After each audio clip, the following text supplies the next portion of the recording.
cut that hip towards that particular thigh to stop it. If he wants to swing this leg around, I cut this hip in. So we're talking about sprawling inside someone's guard.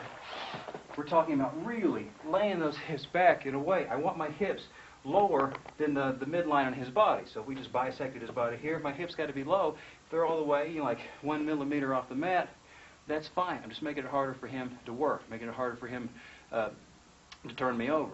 Now, once I'm also in this sprawled out position, it is sometimes possible. I'm going to make sure which one. I got to look. This is the bad thing, right? Okay.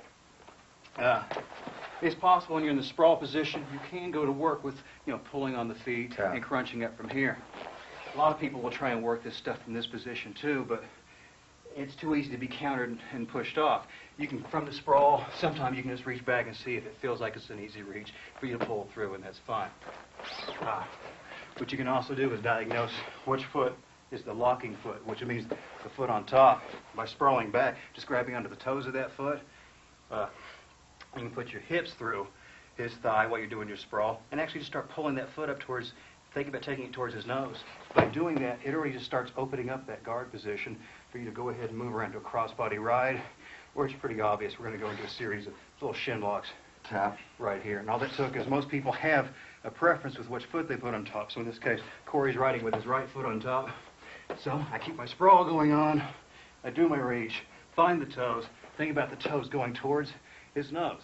That's all there is to it, to beat it. Again, this position right here, which is gravy on top. Like I said, when I'm talking about one foot crossed over one or the other, for example, we're just talking about when you cross your feet. Probably, again, you probably cross the right over the left. And if you're any sort of grappler, as soon as you start showing up, you watch the new guys when they get on their back and doing the guard game.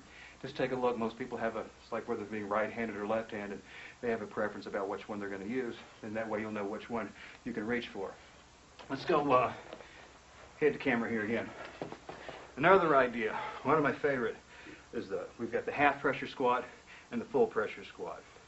And so far we've not done anything about breaking, about having to dig the elbows in, because a lot of this has to do with them reaching up. Go ahead and start pulling.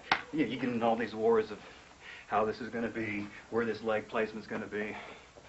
What we like to do here is I'm going to step up one leg or the other. I'm going to step with the right leg, slide movement right here. I'm going to step my right leg up so the sole of my right foot is directly next to his hip, just like we were scrupulous with it when we were busting the triangle choke.